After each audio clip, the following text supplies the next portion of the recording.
ಸಂಘ ಪರಿವಾರದ ಕೋಪವನ್ನು ಸ್ಟೇಟ್ಮೆಂಟ್ ಅನ್ನು ಕೊಡ್ತಾನೆ. ಗೋತ್ರ ಘಟನೆಯ ರೀತಿಯಲ್ಲಿ ಮತ್ತೊಂದು ಘಟನೆಯನ್ನು ಮರುಕಳಿಸುತ್ತೆ ಅಂತ ಹೇಳಿ ಅದಾದ 8 ದಿನದವರೆಗೆ ಈ ಗುಂಪು ಹತ್ಯೆ ನಡೆದಿದೆ. ಹಾಗಾದ್ರೆ ಆ ಹೇಳಿಕೊಂಡಂತಹ ಸಂಘ ಪರಿವಾರದ ನಾಯಕ ಮತ್ತು ಕಲ್ಲಡ್ಕ ಪ್ರಭಾಕರ್ ಭಟ್ಟ ಮತ್ತು ಬಿಜೆಪಿಯ ಎಂಎಲ್ಎ ಭರತ್ ಶೆಟ್ಟಿ, ಬಿಜೆಪಿಯ ಮಾಜಿ ಕಾರ್ಪೊರೇಟರ್ನ ಪತಿ ಏನು ರವೀಂದ್ರ, ಇವರೆಲ್ಲರ ಪಾತ್ರ ಏನು ಈ ಗುಂಪು ಹತ್ಯೆಯಲ್ಲಿ? ಇದು ಯಾವ ತನಿಖೆ ಮಾಡಬೇಕು? ಈ ಪೊಲೀಸ್ ಇಲಾಖೆಯಿಂದ ಅದು ತನಿಖೆ ಮಾಡಲಿಕ್ಕೆ ಯಾವಾಗೂ ಸಾಧ್ಯ ಇಲ್ಲ ಯಾಕಂತ ಹೇಳಿದ್ರೆ ಇವರೆಲ್ಲರೂ ಕೂಡ ಹೈ ಇನ್ಫ್ಲೂಯೆನ್ಸ್ ಹೊಂದಿರುವಂತಹ ಬಹಳ ಪ್ರಭಾವಿ ವ್ಯಕ್ತಿಗಳು. ಆ ನಿಟ್ಟಿನಲ್ಲಿ ಇಂತಹ ನ್ಯಾಯ ಗೃಹಮಂತ್ರಿಯನ್ನು ಇಟ್ಕೊಂಡು ನಾವು ನ್ಯಾಯವನ್ನು ನಿರೀಕ್ಷಿಸುವಂತದ್ದು ನಮ್ಮ ದಡ್ಡತನ ಆಗ್ತದೆ. Social democratic party of India ಇವತ್ತಿನ ಪ್ರತಿಭಟನೆಯ ಮುಖಾಂತರ ಮಾನ್ಯ ಮುಖ್ಯಮಂತ್ರಿಯವರಲ್ಲಿ ಕೇಳ್ಕೊಳ್ತಾ ಇದೆ, ಮುಂದಿನ 24-48 ಗಂಟೆ ಒಳಗಡೆ ಈ ಘಟನೆಗೆ ನೀವು ಉನ್ನತ ಮಟ್ಟದ ತನಿಖೆಗೆ ಆದೇಶಿಸಬೇಕು ಮತ್ತು ಗೃಹ ಮಂತ್ರಿಯವರು ತಕ್ಷಣ ತಮ್ಮ ಹೇಳಿಕೆಯನ್ನು ಹಿಂಪಡೆಯುವುದು ಮಾತ್ರ ಅಲ್ಲ, ಅವರ ಸ್ಥಾನದಿಂದ ಅವರನ್ನು ಕೆಳಗಿಳಿಸಬೇಕಂತ ಹೇಳಿ ನಾವು ಇವತ್ತು ಆಗ್ರಹ ಮಾಡ್ತಾ ಇದ್ದೇವೆ.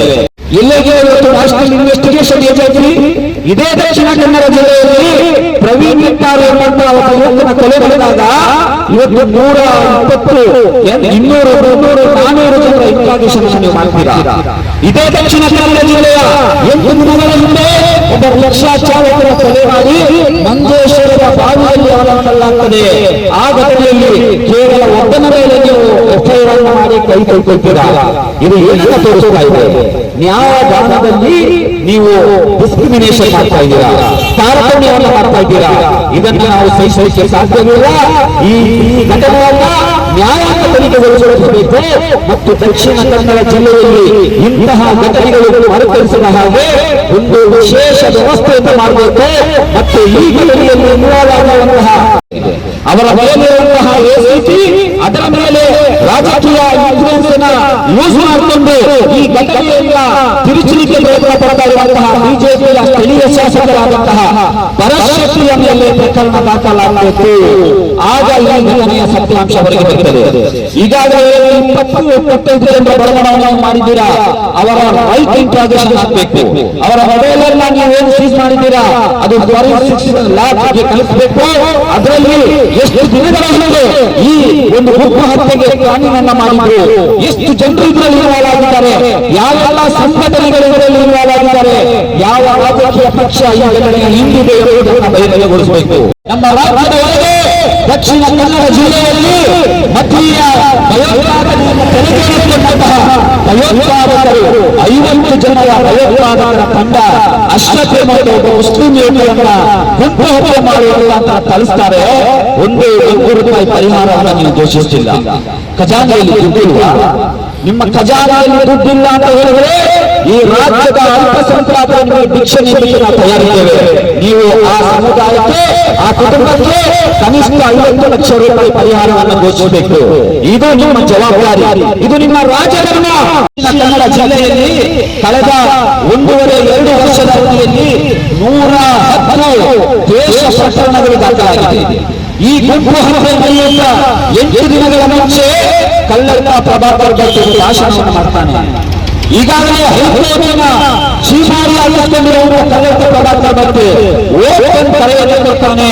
ನೀವು ಮನೆಗಳಲ್ಲಿ ತಲವಾರನ್ನು ಇಟ್ಕೊಳ್ಳಿ, ಮಹಿಳೆಯರು ಒಳಗಿಡಾಗಿ ಚೂರಿಯನ್ನು ಇಟ್ಕೊಳ್ಳಿ ಅಂತ ಹೇಳಿ ಅವನ ವಿರುದ್ಧ ಒಂದು ಸುಮೋಟೋ ಪ್ರಕರಣ ದಾಖಲಿಸಲಿಕ್ಕೆ ನಿಮ್ಮ ಗೃಹ ಇಲಾಖೆಗೆ ಸಾಧ್ಯ ಇಲ್ಲ ಅಂತ ಹೇಳಿದ್ರೆ 6 ಕೋಟಿ ಜನರ ರಕ್ಷಣೆಯನ್ನು ನೀವು ಹೇಗೆ ಮಾಡ್ತೀರಾ? ಅಲ್ಲಿ ಅಶ್ರಫ್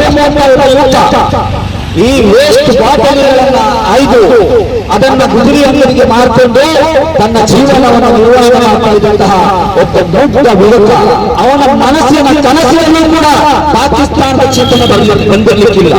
ನನಗನಿಸಿದ ಪ್ರಕಾರ ಆ ಅಶ್ರಫ್ಗೆ ಪಾಕಿಸ್ತಾನ ಅನ್ನುವಂತ ಒಂದು ದೇಶ ಇದೆ ಅಂತ ಕೂಡ ಗೊತ್ತಿರಲಿಕ್ಕಿಲ್ಲ. ಯಾಕಂತ ಹೇಳಿದ್ರೆ ಅವನ ಎಜುಕೇಟೆಡ್ ಅಲ್ಲ, ಅವನೊಬ್ಬ ಮುಗ್ಧ ಯುವಕ.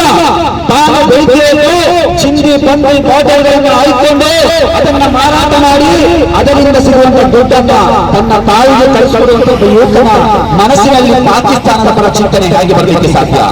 ನೀವು ಈ ಕೊಲೆಯನ್ನು ಮರೆಮಾಚಲಿಕ್ಕೆ, ಈ ಕೊಲೆಯನ್ನು ಸಮರ್ಥಿಸಿಕೊಳ್ಳಲಿಕ್ಕೆ, ಸಂಘ ಪರಿವಾರವನ್ನು ಮೆಚ್ಚಿಸಲಿಕ್ಕೆ ಈ ಹೇಳಿಕೆಯನ್ನು ಕೊಟ್ಟಿದ್ದೀರಾ. ಸಾರ್ಥಕವಾಯಿತು ಸ್ವಾಮಿ. ಕಳೆದ ವಿಧಾನಸಭಾ ಚುನಾವಣೆಯಲ್ಲಿ ಕರ್ನಾಟಕದ 1 ಕೋಟಿ ಮುಸಲ್ಮಾನರು ಯಜ್ಞಾಸಾಗಿ ಈ ಕಾಂಗ್ರೆಸ್ ಸರ್ಕಾರವನ್ನು ಅಧಿಕಾರಕ್ಕೆ ತರಲಿಕ್ಕೆ ಸಾರ್ಥಕವಾಯಿತು. ಶೇಮ್ ಆಗಬೇಕು ನಿಮಗೆ, ನಾಚಿಕೆ ಆಗಬೇಕು. ಈ ಇನ್ವೆಸ್ಟಿಗೇಷನ್ ಅನ್ನ ಸರಿಯಾದ ರೀತಿಯಲ್ಲಿ ಮಾಡಬೇಕಂತ ಹೇಳಿದ್ರೆ ಇದೊಂದು ಸ್ವತಂತ್ರ ತನಿಖೆ ಆಗಬೇಕು. ಅದಕ್ಕಾಗಿ ಒಂದೇ ಇದನ್ನು ನ್ಯಾಯಾಂಗಕ್ಕೆ ಒಳಪಡಿಸಬೇಕು, ಅಥವಾ ಕನಿಷ್ಠ ಒಂದು ಸ್ಪೆಷಲ್ ಇನ್ವೆಸ್ಟಿಗೇಷನ್ ಟೀಮ್ ಅನ್ನ ನೀವು ಫಾರ್ಮ್ ಮಾಡಬೇಕು. ಒಂದು ಎಸ್ಐಟಿಯನ್ನು ರಚನೆ ಮಾಡಿ ಇದರಲ್ಲಿ ಇಲಾಖೆಯ ವೈಫಲ್ಯ ಏನು, ಶಾಸಕರ ಪ್ರಭಾವ ಏನು, ಈ ಮಾಜಿ ಕಾರ್ಪೊರೇಟರ್ ಪತಿಯ ಕೈವಾಡದಲ್ಲಿ ಯಾವ ರೀತಿ ಇದೆ, ಇದರ ಕಾನ್ಫಿಡೆಂಟ್ ಯಾರು, ಇದಕ್ಕೆ ಹಣಕಾಸು ಸರಬರಾಜು ಮಾಡಿದವರು ಯಾರು, ಆ ಘಟನೆ ನಡೆದ ನಂತರ ಇವರನ್ನ ಅಪಚಾರ ಮಾಡುವುದಾಗಿ ಸಹಕಾರ ಮಾಡಿದವರು ಯಾರು, ಅಲ್ಲಿ ಅವನಿಗೆ ಚುಚ್ಚಿರುವಂತಹ ಕೇವಲ ಕೈಯಿಂದ ಮಾತ್ರ ಗರ್ಭೆಯಿಂದ ಮಾತ್ರ ಅಲ್ಲ, ಅವನಿಗೆ ಅಲ್ಲಿರುವಂತಹ ವಿಕೆಟಿನ ಚೂಪಾದ ಮನಚಾರ ವಿಕೆಟ್ಗಳಿಂದ ಚುಚ್ಚಲಾಗಿದೆ. ಅದನ್ನ ಅವರಿಗೆ ಪ್ರಯೋಗ ಮಾಡಬೇಕು.